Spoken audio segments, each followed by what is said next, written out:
মন্ত্রী কাউন্সিলর যেটা দেখতে পান না, যেটা চোখের সামনে থাকা উচিত রয়েছে কিন্তু দেখতে পান না, তার কারণ কি? চোখ বন্ধ করে রাখার কারণটা কি? পিছনে কোনো কারণ আছে? আগে দেখুন আমাদের দুই প্রতিনিধির বিশেষ একটি প্রতিবেদন দ্রুত।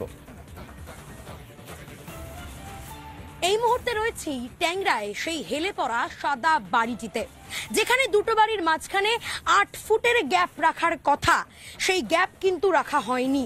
গায়ে গায়ে দুর্বা ঘাসের মতন গজিয়ে উঠছে এক একটি বেআইনি বহুতল, অথচ এখানকার কাউন্সিলর নাকি কিছুই জানেন না, কিছুই নাকি তিনি শোনেননি।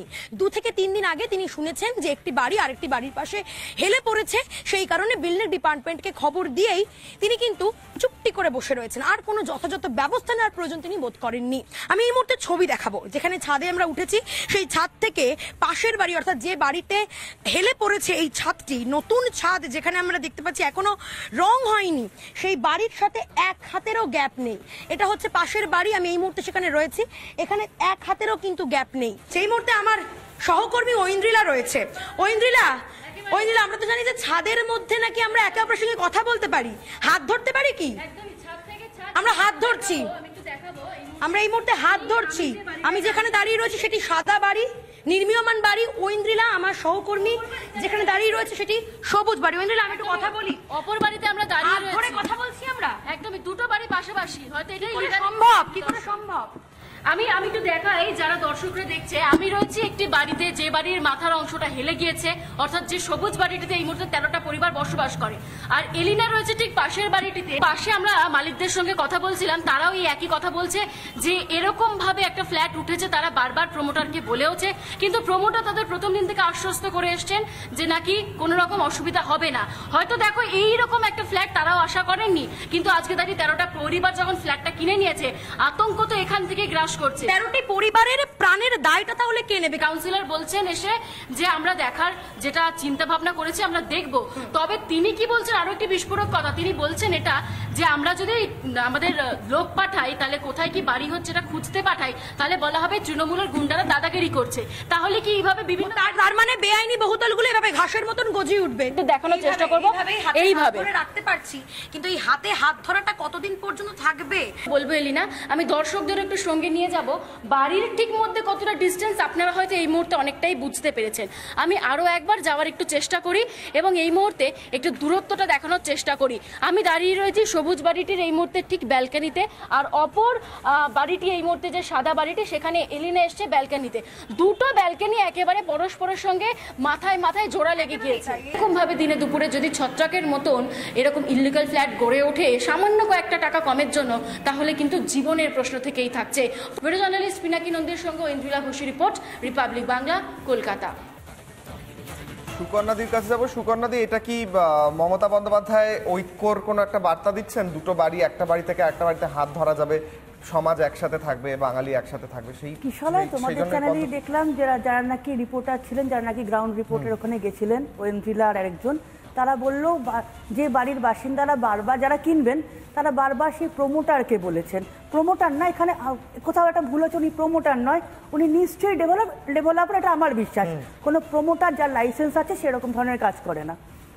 এবার যেটা আমি কথাটা বলছিলাম, এই যে ব্যাপারটা তারা প্রমোটারকে বারবার বলছে, কিন্তু তারা কোনো একটা জায়গায় তারা কোনো কমপ্লেন করেনি, না কাউন্সিলর, না বিল্ডিং ডিপার্টমেন্ট, না কোথাও তারা কোনো রকম কমপ্লেন করেনি যে বাইরে এরকম অবস্থা হতে পারে।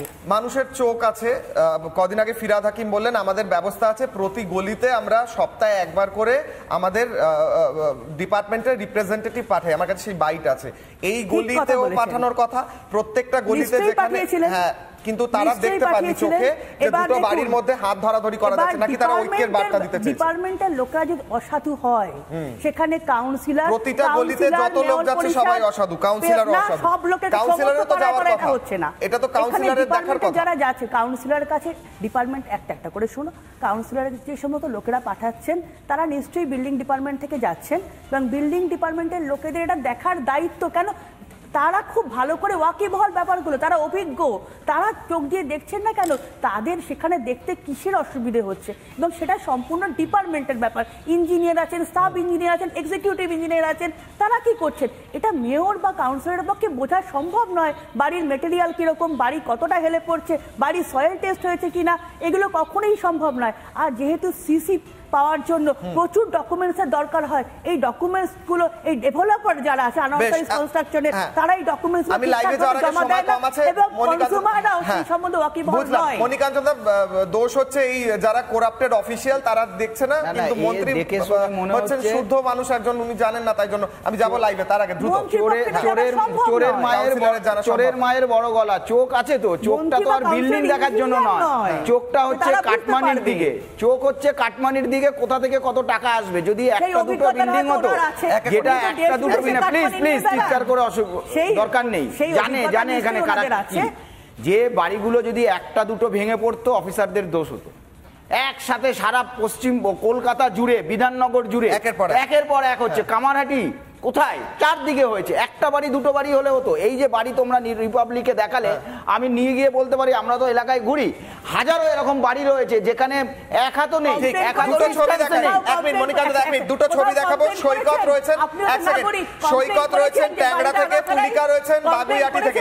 প্রথমেই যাব সৈকতের কাছে। সৈকত, আমরা এখানে আলোচনা করছি, এখানে আমাদের তৃণমূলের প্রতিনিধি রয়েছেন, তৃণমূলের হয়ে যিনি বলছেন, সুকন্যাদিও বলছেন যে এটা দেখা বিল্ডিং ডিপার্টমেন্টের কাজ, কিন্তু কাউন্সিলররা বুঝতে পারছেন না, দেখতে পাচ্ছেন না, কারণ তাদের পক্ষে দেখা সম্ভব নয়। তুমি একবার দেখাও, চোখে কি দেখে বোঝা যাচ্ছে না যে বাড়িগুলো কেমন ভাবে তৈরি হয়েছে, হেলে পড়ছে, কতটা পাশাপাশি রয়েছে, এটা কি চোখে দেখতে অসুবিধা হচ্ছে? কাউন্সিলর কি দেখতে পাচ্ছেন না? একবার দেখাও সৈকত।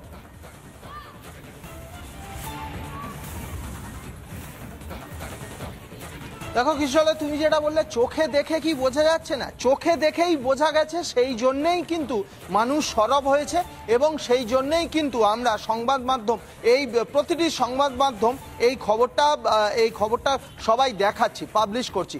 চোখে দেখেই বোঝা যাচ্ছে। এই যে পাশাপাশি দুটি বাড়ি, একটি আন্ডার কনস্ট্রাকশন সাদা রঙের বাড়ি, আরেকটি কনস্ট্রাকশন হয়ে গেছে সাদা সবুজ রঙের বাড়ি।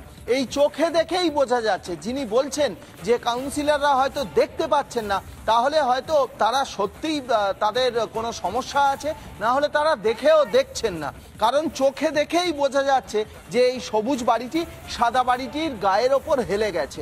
একেবারে এখান থেকে অন্তত শারীরিকভাবে বা ভালোভাবে দেখতে সক্ষম যে কোনো মানুষ, মহিলা পুরুষ নির্বিশেষে, তারা প্রত্যেকেই দেখতে পাচ্ছেন যে এই সবুজ বাড়িটি সাদা বাড়িটির ওপরে হেলে গেছে। একদম স্পষ্ট, হাত দিয়ে হাত ধরা যাবে। সৈকত, একটু সঙ্গে থাকো, সময় কম। আমি একবার তুলিকার কাছে যাব। তুলিকা বাগুইআটি থেকে রয়েছে, জগৎপুর থেকে।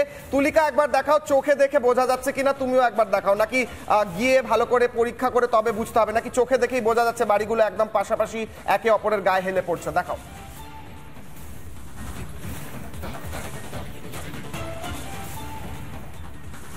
দেখো, একেবারে এখানেও কিন্তু চোখে দেখেই বোঝা যাচ্ছে যে বাড়িটি হেলে পড়েছে। আমি একটুখানি সেই ছবিটা বলবো দেখানোর জন্য। এই যে বিল্ডিং তুমি দেখতে পাচ্ছ, তিনতলা, সেই বিল্ডিং কিন্তু সামনের দিকে হেলে পড়েছে, একেবারে একটুখানি সামনের দিকে হেলে পড়েছে। এবং আমি যদি মোহিতকে বলবো আর একটুখানি সামনে যাওয়ার জন্য, বিল্ডিং এর মাঝের যে ফাঁক, সেই ফাঁক কিন্তু একেবারেই নেই বললে চলে। অর্থাৎ যে নতুন বিল্ডিং তৈরি হয়েছে সেটা আরো একটি বিল্ডিং, যে সাদা, যে ডান দিকের, আমার ডান দিকে যে সাদা বাড়ি রয়েছে, সেখানে কিন্তু হেলে পড়েছে। এবং তুমি দেখতে পাচ্ছ এই মুহূর্তে যে ছবি, যেখানে কিন্তু 1 ফুটেরও গ্যাপ নেই, অর্থাৎ 1 হাতেরও গ্যাপ নেই। একটি জানলা খুললে কিন্তু আরেকটি পাশের যে বিল্ডিং রয়েছে সেই বিল্ডিং এ গিয়ে ধাক্কা খাবে। বেশ, একদম তুলিকা দেখালো, জানলা খুললে পরেও একটা বিল্ডিং এর জানলা আরেকটা বিল্ডিং এ ধাক্কা খাবে। একটা ছোট্ট বিরতি নেব, বিরতির পর ফিরবো আলোচনায়। দ্রুত যাব দুজনের কাছেই, দ্রুত রিয়াকশন নেব একটা ছোট্ট বিরতির পর। দেখতে থাকো।